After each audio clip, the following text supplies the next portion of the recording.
ಆತ್ಮೀಯ ಪತ್ರಕರ್ತ ಮಿತ್ರರೇ, ದೃಶ್ಯ ಮಾಧ್ಯಮದವರೇ, ಛಾಯಾಗ್ರಾಹಕರೇ, ಎಲ್ಲರಿಗೂ ಕೂಡ ನನ್ನ ನಮಸ್ಕಾರ. ನಮ್ಮೆಲ್ಲ ಗೊತ್ತಿರೋ ಹಾಗೆ ಪುತ್ತೂರಿನಲ್ಲಿ ಒಂದು ಬಡ ಹೆಣ್ಣುಮಗಳ ಮೇಲೆ ಪುತ್ತೂರಿನ ಪುರಸಭೆ ಅಧ್ಯಕ್ಷ ಅವನ ಮಗ ಸೇರಿಕೊಂಡು ಕೃಷ್ಣಾಜಯರಾವ್ ಅನ್ನೋರು ಪೂಜಾ ಆಚಾರ್ಯವರೊಂದಿಗೆ ಅತ್ಯಾಚಾರ ಮಾಡಿ ಒಂದು ಮಗು ಹುಟ್ಟಿಗೆ ಕಾರಣವಾಗಿ ಅದರ ಮಧ್ಯೆ ಏನೆಲ್ಲ ನಡೆಯಿತು ಅಂತ ಇಡೀ ರಾಜ್ಯದ ಜನತೆಗೆ. ಆ ಸಂದರ್ಭದಲ್ಲಿ ಈ ರಾಜ್ಯದಲ್ಲಿ ಹೆಣ್ಣು ಮಕ್ಕಳ ಮೇಲೆ ನಡೀತಾ ಇರೋ ದೌರ್ಜನ್ಯಗಳನ್ನ ಪ್ರತಿನಿತ್ಯ ನೋಡ್ತಾ ಇದ್ರು ಕೂಡ ಒಂದು ಮನೆ ಕೆಲಸ ಮಾಡುವಂತ ಒಂದು ಕುಟುಂಬದಲ್ಲಿ ಅವರಿಗೆ ಏಕಾಂಗವಾಗಿದ್ರು ಕೂಡ ಅವರಪ್ಪ ಇವತ್ತಿಗೂ ಕೂಡ ಕೂಲಿ ಕೆಲಸ ಮಾಡ್ತಾ ಇದ್ದಂತ ಸಂದರ್ಭದಲ್ಲಿ ಇಂಥ ಪ್ರಕರಣ ನಡೆದಾಗ ನಾವೆಲ್ಲರೂ ಸೇರಿ ಆ ಕುಟುಂಬನ ಒಂದು ಮಾಡಬೇಕು, ಅವರ ಜೀವನನ ಒಳ್ಳೆ ರೀತಿಯಲ್ಲಿ ಹೋಗ್ಬೇಕು ಅಂತ ಪುತ್ತೂರು ಹೋಗಿ ಬಹಳಷ್ಟು ಪ್ರಯತ್ನಗಳನ್ನ ನಾನು ಮತ್ತೆ ನಮ್ಮ ಸ್ವಾಮೀಜಿಗಳೆಲ್ಲ ಸೇರಿ ಮಾಡಿದ್ವಿ. ಇನ್ನೇನು ಒಳ್ಳೆ ತೀರ್ಮಾನ ಅಂತಿಮ ಘಟ್ಟಕ್ಕೆ ಬರುವಂತ ಸಂದರ್ಭದಲ್ಲಿ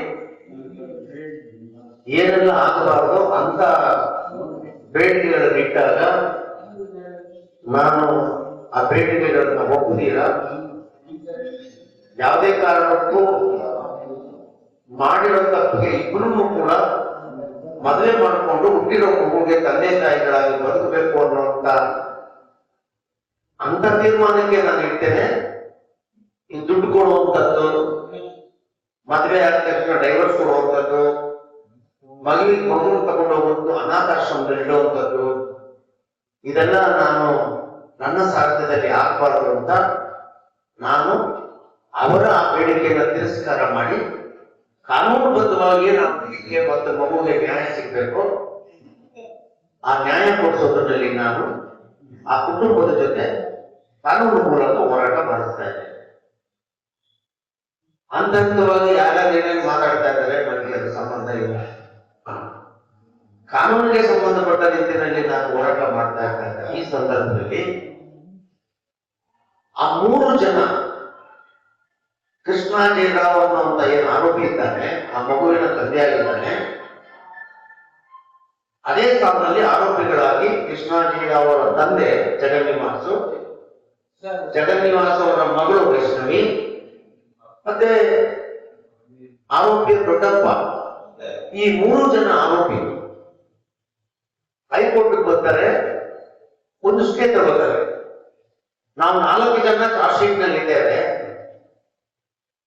ನಮ್ಮನ್ನ 3 ಜನರನ್ನ ಕೈ ಬಿಡಿ ಅಂತ ಕೇಸನ್ನ ಇಟ್ಟಾಕ್ತಾರೆ. ಅವ್ರು ಸ್ಟೇಸ್ ಅದನ್ನ ಮುಂದುವರಿಸಿ ನೆಕ್ಸ್ಟ್ ಕೃಷ್ಣಾಜಯರಾವ್ ಒಂದು ಪ್ರಿಂಟ್ ಹಾಕ್ತಾರೆ, ನಮ್ಮ FIR ಅನ್ನ ಸ್ಮ್ಯಾಶ್ ಮಾಡಿದ್ದಾರೆ.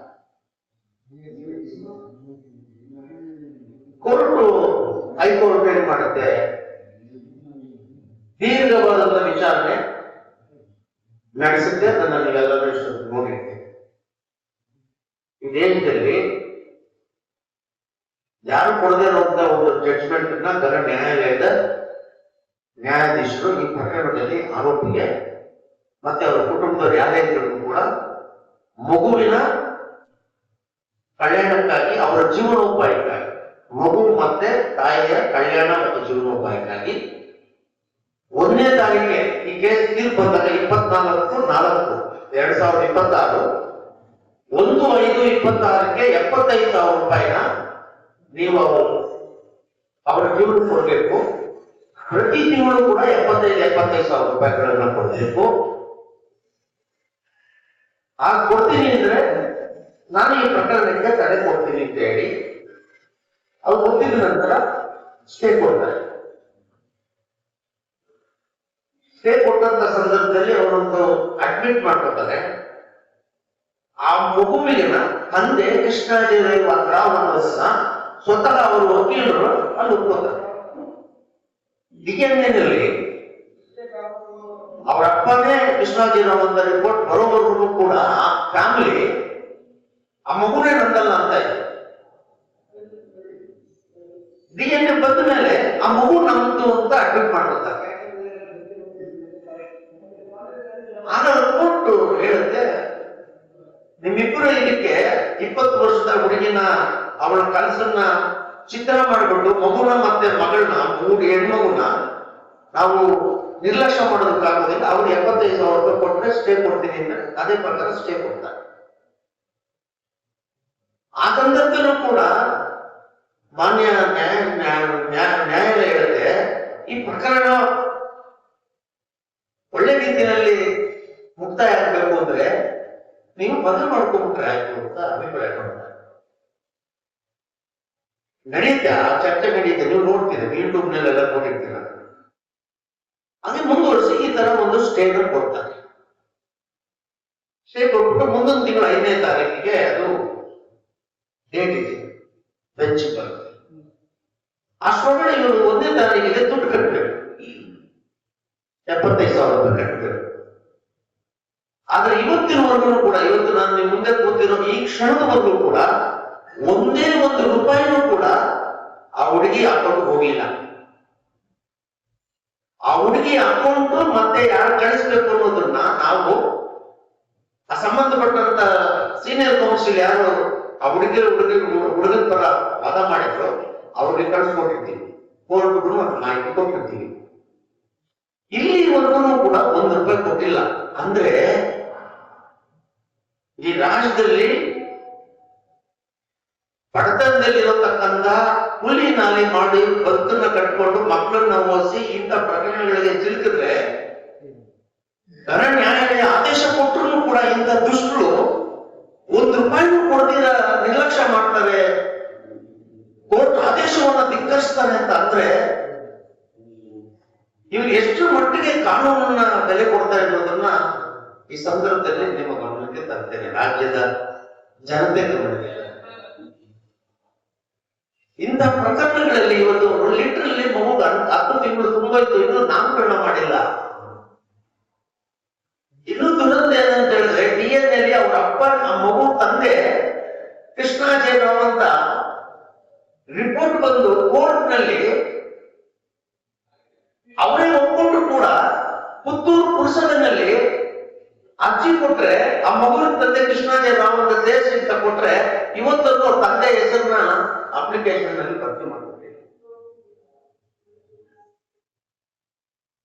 ನಾನು ಯಾಕೆ ಹೇಳ್ತೀನಿ ಇದನ್ನೆಲ್ಲ ಅಂದ್ರೆ ಇಷ್ಟು ಅನ್ಯಾಯಗಳನ್ನ ಈ ದುಡ್ಡಿರ್ತಕ್ಕಂಥವ್ರು, ಅಧಿಕಾರ ಮಧ್ಯದಲ್ಲಿದ್ದಂಥವ್ರು ಏನ್ ಬೇಕಾದ್ರೆ ನಾವು ಮಾಡಿ ಸಾಧಿಸ್ಕೋಬೇಕು ಅನ್ನೋರ ಮಧ್ಯೆ ಇಂಥ ಬಡತನದಲ್ಲಿರ್ತಕ್ಕಂಥ ಹೆಣ್ಣು ಮಕ್ಕಳು ಸಿಕ್ಬಿಟ್ರೆ ಅವ್ರು ಎಂತ ಜೀವನ ನಡೆಸ್ಬೋದು? ಈಗ ಆಗ್ಲೇ ಹಾಗೆ ಈ ಎಲ್ಲ ಮಾತಾಡೋದು ದಿನ ಬೆಳಗ್ಗೆ ಆದ್ರೆ ಇದೇ ನೋಡಿ ನೋಡಿ ನೋಡಿ ಒಂದ್ಸಾರಿ ಆತ್ಮಹತ್ಯೆ ಪ್ರಯತ್ನ ಪಟ್ಟಿದ್ರು. ಈ ತರ ಕೋರ್ಟ್ ಕೊಟ್ಟಿರೋ ಆದೇಶವನ್ನ ಧಿಕ್ಕಾರ ಮಾಡಿದ್ರೆ ಏನಾಗ್ಬೇಕು ಆ ಫ್ಯಾಮಿಲಿ? ಅದಕ್ಕೆ ನಾವು ಸ್ವಾಮೀಜಿಗಳು ಎಲ್ಲರೂ ಸೇರಿ ಕಾನೂನು ಹೋರಾಟನೂ ಮಾಡ್ತೇವೆ. ಆ ಹುಡುಗಿಗೆ ಮತ್ತೆ ಆ ಮಗುಗೆ ನ್ಯಾಯ ದೊರಕುವವರೆಗೂ ನ್ಯಾಯಾಂಗದ ಮಿತಿನಲ್ಲಿ ನಾವು ಕೆಲಸ ಮಾಡ್ತೇವೆ. ನಾವು ಆ ಹುಡುಗಿಯ ಯಾವುದೇ ಸಂಬಂಧಿಕರಲ್ಲ, ನಮಗೂ ಅವ್ರಿಗೂ ಯಾವುದೇ ಬ್ಲಡ್ ರಿಲೇಶನ್ಶಿಪ್ ಇಲ್ಲ. ನಮ್ಮ ಸಮಾಜದ ಒಂದು ಬಡ ಹೆಣ್ಣು ಮಕ್ಕಳು ಅವ್ರ ತಾಯಿ ಫಾರ್ಮಸಿನಲ್ಲಿ ಕಸ ಮುಗಿಸೋ ಕೆಲಸ, ಅವರಪ್ಪ ಒಂದು ಅಂಗಡಿನಲ್ಲಿ ಕೆಲಸ ಮಾಡ್ತಾರೆ. ಈ ಅನ್ಯಾಯ ತಗೊಳ್ಳೋಕ್ಕಾಗಲಿಲ್ಲ ಅಂದ್ರೆ ನಮ್ಮಂತವರು ನಮ್ಮ ಸಮುದಾಯದಲ್ಲಿ ಇಂಥ ಪ್ರಕರಣಗಳಾದಾಗ ನಾವು ಸುಮ್ಮನೆ ಇರಕ್ಕಂತೂ ಆಗೋದಿಲ್ಲಲ್ಲ. ಅದು ಕೋರ್ಟಲ್ಲಿ ಇಂಥ ಆದೇಶ ಬಂದ ನಂತರನೂ ಕೂಡ ಇವರು ಆದೇಶವನ್ನೇ ಧಿಕ್ಕಾರ ಮಾಡ್ತಾನೆ ಅಂದ್ರೆ ಇನ್ನು ಅವರು ಯಾವ ರೀತಿಯಲ್ಲಿ ನಮಗೆ ಕೋರ್ಟ್ಗೆ ಸಹಕಾರ ಕೊಡ್ತಾರೋ ನನಗೆ ಗೊತ್ತಿಲ್ಲ. ಅದಕ್ಕೆ ಇದು ಕರ್ನಾಟಕದ ಜನತೆ ಇಂಥವರಿಂದ ನಮ್ಮಂತ ಬಡವರು, ಬಡ ಕುಟುಂಬದವರು ಏನನ್ನು ನಿರೀಕ್ಷೆ ಮಾಡಬಹುದು? ನ್ಯಾಯವನ್ನೇ ನಿರೀಕ್ಷೆ ಮಾಡ್ತಾರೆ. ಅದಕ್ಕೆ ಇಂಥವರಿಗೆ ನ್ಯಾಯಾಲಯ ಯಾವ ರೀತಿಯಲ್ಲಿ ಇವರಿಗೆ ಶಿಕ್ಷೆ ಕೊಟ್ಟು ಇವರನ್ನ ಸರಿದಾರಿಗೆ ತರಬೇಕು ಅನ್ನೋದನ್ನ ಮಾಡಬೇಕು. ಅದ್ರ ಹಿಂದೆ ನಾವು ಇಡೀ ಸಮಾಜ ಆ ಹುಡುಗಿ ಮತ್ತೆ ಆ ಮಗುವಿನ ಬೆನ್ನಿದ್ದೇ ಇರುತ್ತೆ. ಅದಕ್ಕೋಸ್ಕರನೇ ನಾವು ಇದನ್ನೆಲ್ಲ ನಿಮ್ಮ ಹತ್ರ ಹೇಳ್ಬೇಕು. ಯಾಕಂದ್ರೆ ಕೋರ್ಟ್ ಇರೋದು ಮುಂದಿನ 5ನೇ ತಾರೀಕು ಇರೋದ್ರಿಂದ ಇಲ್ಲಿವರೆಗೂ ಕಾದು ಸರಿ ಈ ಮಾಹಿತಿ ನಾವು ಜನರಿಗೆ ಅನ್ಸ್ಲಿಲ್ಲ ಅಂದ್ರೆ ಅವ್ರಿಗೆಲ್ಲೋ ಒಂದು ರೀತಿ ಅನ್ಯಾಯ ಆಗುತ್ತೆ. ಯಾಕಂತ ಹೇಳಿದ್ರೆ ಎಲ್ಲರೂ ಜನ ತಿಳ್ಕೊತಾರೆ ಒಂದು ದೊಡ್ಡ ಆದೇಶ ಬಂದಿದೆ, ಅವ್ರಿಗೆ ಸ್ವಲ್ಪ ರಿಲೀಫ್ ಸಿಕ್ಕಿದೆ. ಈ ಅಂತಿಮ ತೀರ್ಪು ಬರೋವರೆಗೂ ಅಟ್ಲೀಸ್ಟ್ ಮಗುವಿಗೆ ಒಂದು ಆ ಮನೆ ತಕ್ಕಂಗೆ ಒಂದು ಸಣ್ಣ ಸಾಧಾರಣ ಒಳ್ಳೇದಾಗ್ಬೋದು ಅಂತ ಅನ್ಕೊಂಡಿರುವಂತ ಇಂಥ ಸಂದರ್ಭದಲ್ಲೇನೆ ₹1 ಸಿಕ್ಕಿಲ್ಲ. ನಾನು ಈಗ ಒಳಗಡೆ ಬರೋವಾಗ್ಲೂ ಕೂಡ ಅವ್ರ ತಾಯಿ ಮಾಡಿದೆ, ಏನಾದ್ರು ನಾವು ಪ್ರೆಸ್ ಮೀಟ್ ಕರೆದಿದ್ದೀವಿ ಅನ್ನೋ ಮಾಹಿತಿ ಏನಾದ್ರು ಗೊತ್ತಿದ್ದು ಒಂದ್ ವೇಳೆ ಅವ್ರದ್ದು ಟಿಕೆಟ್ ಹಾಕಿದಾರ ನೋಡಿ ಹೇಳು, ನಾನು ಹೋಗಿ ಮಾತಾಡೋದು ಒಳಗಡೆ ಅಂತ ಕೇಳಿದೆ. ಈಗಲೂ ಅವ್ರು ಹೇಳಿದ್ರು ಇಲ್ಲ ₹1 ನಮ್ಮ ಅಕೌಂಟ್ಗೆ ತಂದಿಲ್ಲ. ಅದೇ ಇದೆಲ್ಲ ನಿಮಗೆ ಹೇಳ್ಬೇಕು. ನಾವು ಇದು ನಮ್ಮನೆಲ್ಲ ನಮ್ಮ ಸಮುದಾಯದ ಮಧ್ಯೆ ಕೂರಿಸ್ಕೊಂಡು ಚರ್ಚೆ ಮಾಡಿ ಏನೋ ಮಾಡಕ್ ಆಗುದಿಲ್ಲ. ಆದ್ರೆ ಇಂಥ ನ್ಯಾಯಾಲಯದ ಆದೇಶಗಳನ್ನೇ ಧಿಕ್ಕಾರ ಮಾಡುವಾಗ ನಾವೆಲ್ಲ ಗೊತ್ತಿದ್ದು ಸುಮ್ಗೆ ಇದ್ರೆ ಒಂದು ಬಡ ಕುಟುಂಬಕ್ಕೆ ಅನ್ಯಾಯ ಮಾಡೋದಂತ ಇದಕ್ಕೆ ಹೊರಟೋಗ್ತೀವಿ ಅಂತೇಳಿ ಅದನ್ನ ಮೀರಿ ನಾವು ಕೋರ್ಟ್ ಆದೇಶ ಇದೆ, ಅವರ ದೂರದಾರರೇ ಆಗ್ಲಿ, ಅವರ ಸಂಬಂಧಿಕರಾಗ್ಲಿ, ಅವರ ಅಣ್ಣ ತಮ್ಮ ಆಗ್ಲಿ, ಯಾರು ರೆಸ್ಪೆಕ್ಟ್ ಮಾಡಬಾರ್ದು ಅಂತ ಯಾರು ನಾವು ಸಂಬಂಧಿಕರಲ್ಲ ನಾವು. ಅದೇ ಇದೆಲ್ಲವನ್ನು ಹೇಳುವಂತದ್ದು ಮಗುಗೆ ಒಳ್ಳೆಯದಾಗ್ಲಿ ಅನ್ನೋ ದೃಷ್ಟಿಕೋನದಲ್ಲಿ ಇರ್ತದೆ. ಇದೆಲ್ಲ ನಿಮ್ಗೆ ಹೇಳ್ಬೇಕಂತಾನೆ ನಾನು ಬಂದಿದ್ದೇನೆ. ಮತ್ತೆ ಅದೇ ಅವಾಗಲೇ ಹೇಳ್ದಂಗೆ ಇದು ಡೌನ್ಲೋಡ್ ಆಗುತ್ತೆ, ನಿಮ್ಗೆ ಗೊತ್ತಿದೆ, ಜಡ್ಜ್ಮೆಂಟ್ ಅದು ಕಾಪಿ ನಿಮ್ಗೆ ಗೊತ್ತಿದೆ. ಅದರಲ್ಲಿ ಒಂದು ಹೇಳ್ತಾರೆ, ಅವ್ರು ನನಗೆ ಪುರಸಭೆ ಅರ್ಥ ಆಗದಿರೋದು ಏನಂತ ಹೇಳಿದ್ರೆ ಇಡೀ ರಾಜ್ಯ ಈ ಪ್ರಕರಣವನ್ನ ನೋಡ್ತಾ ಇರುವಾಗ ಅದೇ ಕ್ಷೇತ್ರದಲ್ಲಿ ಇರ್ತಕ್ಕಂಥ ಪುರಸಭೆಯಲ್ಲಿ ಇರ್ತಕ್ಕಂಥ ಈ ತರ ಒಂದು ಡಾಕ್ಯುಮೆಂಟ್ ತಗೊಂಡು ಅವನಿಗೆ ಅಪ್ಪ ಅವನೇ DNA ರಿಪೋರ್ಟ್ ಬಂದಿದೆ, ಅದನ್ನ ಕೋರ್ಟ್ ಅಲ್ಲಿ ನೋಡ್ಕೊತಾರೆ. ಜಡ್ಜ್ ಅದನ್ನು ಹೇಳಿರುವಂತ ಡಾಕ್ಯುಮೆಂಟ್ ಇದೆ, ಇಲ್ಲಿ ಹೇಳ್ತಾರೆ ಜಡ್ಜ್ ಸಾಹೇಬರು, ವೈದ್ಯಕೀಯ ದಾಖಲೆಗಳ ಪ್ರಕಾರ ಅರ್ಜಿದಾರನೇ ಆ ಮಗುವಿನ ಜೈವಿಕ ತಂದೆ ಎಂಬುದು ವಿವಾದರಹಿತವಾಗಿದೆ. ವಿವಾದರಹಿತ ಪ್ರಶ್ನೆ ಇಲ್ಲ, ಅವರೇ ಅಪ್ಪ.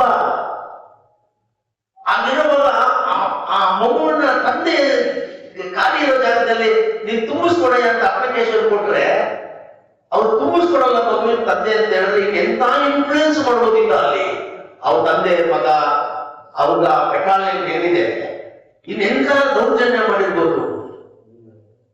ಈಗ ನನಗೆ ಅರ್ಥ ಆಗ್ತಾ ಇದೆ, ನಾನೆಷ್ಟು ಒಳ್ಳೆ ರೀತಿಯಲ್ಲಿ ಅವ್ರ ಜೊತೆಲಿ ಸಮಾಧಾನವಾಗಿದ್ದೆ. ಒಂದು ದೊಡ್ಡ ಉಚ್ಚ ನ್ಯಾಯಾಲಯ ಒಂದು ತೀರ್ಮಾನ ಕೊಟ್ರೆ ಆ ತೀರ್ಮಾನ ಅವರು ಯಾವ ಲೆವೆಲ್ ಅಲ್ಲಿ ನೋಡ್ತಾ ಇದ್ದಾರೆ, ಇನ್ನು ನಮ್ಮಂತೆ ಅವರ ಮಾತುಗಳನ್ನು ಅವ್ರು ಕೇಳೋ ಸ್ಥಿತಿನಲ್ಲಿ ಇದ್ದಾರ. ಅದಕ್ಕೆ ಕೋರ್ಟ್ ಏನ್ ತೀರ್ಪು ಕೊಡುತ್ತೋ ಆ ತೀರ್ಪನ್ನು ನಾವು ತಲೆಬಾಗಿ ಸ್ವೀಕರಿಸ್ತೇವೆ. ಯಾವುದೇ ಕಾರಣಕ್ಕೂ ಮಧ್ಯಸ್ಥಿಕೆ ಮಾತಿಗೆ ಅವಕಾಶ ಇಲ್ಲ. ನಾವೆಲ್ಲ ಸಂಪೂರ್ಣವಾಗಿ ಇಡೀ ಸಮಾಜ ಬೆನ್ನಿಂದ ನಿಲ್ತೇವೆ. ಕೋರ್ಟ್ ಮೂಲಕ ರಕ್ಷಣೆ ಏನೇನಿದೆ ಅದನ್ನು ಕೊಡ್ತೇವೆ. ಅದನ್ನ ನಿಮ್ಮ ಹತ್ರ ಹೇಳ್ಬೇಕು ಅನ್ನೋದಕ್ಕೋಸ್ಕರ ಈ ಪತ್ರಿಕೆ ನಮ್ಮ ಸಮಾಜದ ಸಮಕ್ಷಮದ ಪತ್ರಿಕಾ ಎಲ್ಲ ಸ್ನೇಹಿತರ ಪುತ್ತೂರಿನ ಪೂಜಾ ಆಚಾರ್ ಅವರ ಈ ಪ್ರಕರಣ ವಿಷಯವಾಗಿ ನಾನು ದೊಡ್ಡೇಂದ್ರ ಸ್ವಾಮಿಗಳು ವಿಶ್ವಕರ್ಮ ನಿಕಟ ತಲುಪಿದೆ ಮತ್ತು ಅತಿ ಹಿಂದುಳಿದ ಮಠಾಧೀಶರ ಮಹಾಸಭೆಯ ರಾಷ್ಟ್ರೀಯ ಜಂಟಿ ಕಾರ್ಯದರ್ಶಿಯಾಗಿ ಕಾರ್ಯಗಳನ್ನು ನಿರ್ವಹಿಸ್ತಾ ಇದ್ದೇನೆ. ಈ ವಿಷಯವಾಗಿ ನಾನು ಈಗಾಗಲೇ ಮಂಗಳೂರು ಮತ್ತು ಪುತ್ತೂರು ಮತ್ತು ಆ ಪೂಜಾ ಆಚಾರ್ಯ ಅವರ ಕುಟುಂಬಕ್ಕೆ ಹೋಗಿ ಆ ಮಗುವನ್ನು ನೋಡುವ ಮುಖಾಂತರ ಅಲ್ಲಿ ಸಮಾಜದ ಜೊತೆಗೆ ನಮ್ಮ ರಾಜ್ಯಾಧ್ಯಕ್ಷರನ್ನೆಲ್ಲ ಚರ್ಚೆ ಮಾಡಿ ಯಾವೆಲ್ಲ ನಿಟ್ಟಿನೊಳಗ ನಾವು ಪ್ರಯತ್ನಗಳು ಮಾಡಬೇಕು ಅಂತಕ್ಕಂಥದ್ದು ಮಾಡಿಕೊಂಡು ಬಂದ ನಂತರದಲ್ಲಿ ಈಗ ಇದು ನ್ಯಾಯಾಂಗದಲ್ಲಿದೆ. ಈಗಾಗಲೇ ನ್ಯಾಯಾಂಗದ ಒಂದು ವರದಿಯನ್ನ ಆ ಮಗುವಿಗೆ ಏನು ಪೂಜಾ ಆಚಾರ್ಯಗಳೇ ಪ್ರತಿ ತಿಂಗಳು ಆ ಪಾವತಿಗೆ ಆಕೆಗೆ 75,000 ರೂಪಾಯಿ ಹಣವನ್ನ ಕೊಡಬೇಕು ಅಂತ ಆದೇಶ ಆಗಿದ್ದು, ಅದನ್ನ ಏನು ಎದುರಿನ ಕುಟುಂಬ ಅವರು ಅದನ್ನ ಧಿಕ್ಕರಿಸಿದ್ದಾರೆ. ಹೀಗಾಗಿ ನಾನೊಬ್ಬ ಹಿಂದುಳಿದ ವರ್ಗದ ಸ್ವಾಮೀಜಿಯಾಗಿ ಹೇಳೋದಿಷ್ಟೇ, ವಿಶ್ವಕರ್ಮ ಸಮಾಜದ ಸ್ವಾಮೀಜಿಗಳಂತೂ ಆ ಕುಟುಂಬದ ಜೊತೆಗಿದ್ದಾರೆ. ಅದಲ್ಲದೆ ಎಲ್ಲ ಹಿಂದುಳಿದ ವರ್ಗದ ಸಮಾಜದ ಸ್ವಾಮೀಜಿಗಳು, ಎಲ್ಲ ಹಿಂದುಳಿದ ವರ್ಗದ ಸಮಾಜದವರು ಕೂಡ ಆ ಮಗುವಿಗೆ ನ್ಯಾಯ ಸಿಗಲಿ ಅನ್ನೋ ನಿಟ್ಟಿನಲ್ಲಿ ನಾವು ಕೂಡ ಆ ಮಗುವಿನ ಜೊತೆಗೆ, ಆ ಹೆಣ್ಣು ಮಗಳ ಜೊತೆಗೆ ನಾವು ಇರ್ತೀವಿ ಅಂತಕ್ಕಂಥ ಮಾತನ್ನ ಸಂದರ್ಭದಲ್ಲಿ ಹೇಳುತ್ತಾ, ಅದಕ್ಕೆ ಕಾನೂನಿನಲ್ಲಿ ಈಗಾಗಲೇ ಕಾನೂನು ಚೌಕಟ್ಟಿನಲ್ಲಿ ಕಾನೂನಿನ ಲೆಕ್ಕದಲ್ಲಿ ಹೋರಾಟ ನಡೀತಾ ಇದೆ. ಹೀಗಾಗಿ ಇನ್ನೂ ಹೆಚ್ಚಿನದಾಗಿ ನಮ್ಮ ರಾಜ್ಯಾಧ್ಯಕ್ಷ ಆಗಿರ್ತಕ್ಕಂಥ ಸನ್ಮಾನ್ಯ ಶ್ರೀ ಕೆ.ಪಿ. ವೆಂಕಟೇಶ್ವರ ವಿಶ್ವಕರ್ಮ ಅವರು ಇದು ನಮ್ಮ ಸಮಾಜದ ಒಂದು ಬಡ ಹೆಣ್ಣುಮಗಳಿಗಾದಂಥ ಅತ್ಯಾಚಾರದ ವಿಚಾರವಾಗಿ ಅನೇಕ ಹೋರಾಟಗಳನ್ನು ಮಾಡಿ ಆ ಮಗುವಿಗೆ ಸಿಗಬೇಕಾದಂಥ ನ್ಯಾಯಾಲಯದ ಅಡಿಯಲ್ಲಿ ಸಿಗಬೇಕಾದಂಥ ಹೋರಾಟಕ್ಕೆ ಬಹಳಷ್ಟು ನಮ್ಮ ಸಮುದಾಯದ ನಾಯಕರಾಗಿರ್ತಕ್ಕಂಥ ಕೆ.ಪಿ. ವೆಂಕಟೇಶ್ವರವರು ಇಷ್ಟು ವರ್ಷಗಳ ಕಾಲ ಹೋರಾಟ ಮಾಡಿ ಆ ಮಗುವಿಗೆ ಒಂದು ಉತ್ತಮವಾದಂಥ ಜೀವನವನ್ನು ಕಲ್ಪಿಸಿಕೊಡ್ಬೇಕು. ನಮ್ಮ ಸಮಾಜದ ಮಗುವಿಗೆ ಅನ್ಯಾಯ ಆದಾಗ ನಾವುಗಳೇ ಅದನ್ನು ಗಮನಿಸ್ತಾ ಇದ್ದೇವೆ, ಬೇರೆಯವರು ಬರೋದಕ್ಕೆ ಆಗೋದಿಲ್ಲ. ಆದ್ದರಿಂದ ನಾವು ಸಮಾಜದ ಮುಖಂಡರಾಗಿರ್ಬೋದು, ಸಮಾಜ ಸ್ವಾಮಿಗಳಾಗಿರ್ಬೋದು, ಎಲ್ಲರೂ ಸಹ ಸೇರಿ ಆ ಮಗುವಿಗೆ ಕಾನೂನುಬದ್ಧವಾದ ಅಡಿಯಲ್ಲಿ ಸಿಗಬೇಕಾದಂಥ ನ್ಯಾಯಕ್ಕೆ ಹೋರಾಟವನ್ನು ಮಾಡೋದಕ್ಕೆ ನಾವೆಲ್ಲ ಸಿದ್ಧರಿದ್ದೇವೆ. ಕರ್ನಾಟಕದ ಸಮಸ್ತ ಸ್ವಾಮೀಜಿಗಳು ಮತ್ತು ಎಲ್ಲ ಮುಖಂಡರು ಆ ಮಗುವಿನ ಪರವಾಗಿ ನಿಂತು ಆ ಮಗುವಿಗೆ ನ್ಯಾಯ ತರುವವರೆಗೂ ನಮ್ಮ ಕಾನೂನುಬದ್ಧವಾದ ಹೋರಾಟವನ್ನು ಮಾಡಲಿಕ್ಕೆ ನಾವು ತಯಾರಿರ್ತಕ್ಕಂಥದ್ದು ತಿಳಿಸುತ್ತೆ. ತಮ್ಮೆಲ್ಲರಿಗೂ ಇದರ ಪರವಾಗಿ ರಾಜ್ಯಕ್ಕೆ ಎಲ್ಲ ಒಂದು ನ್ಯಾಯಾಲಯದ ಹೋರಾಟಕ್ಕೋಸ್ಕರವಾಗಿ ಪತ್ರಕೋತ್ಸವ ಬಹಳ ಮುಖ್ಯವಾದಂತಹ ಪಾತ್ರವನ್ನು ವಹಿಸುತ್ತೆ. ಆದರೆ ತಾವು ಸಹ ನಮ್ಮ ಸಮಾಜದ ಮಗುವಿನ ಒಂದು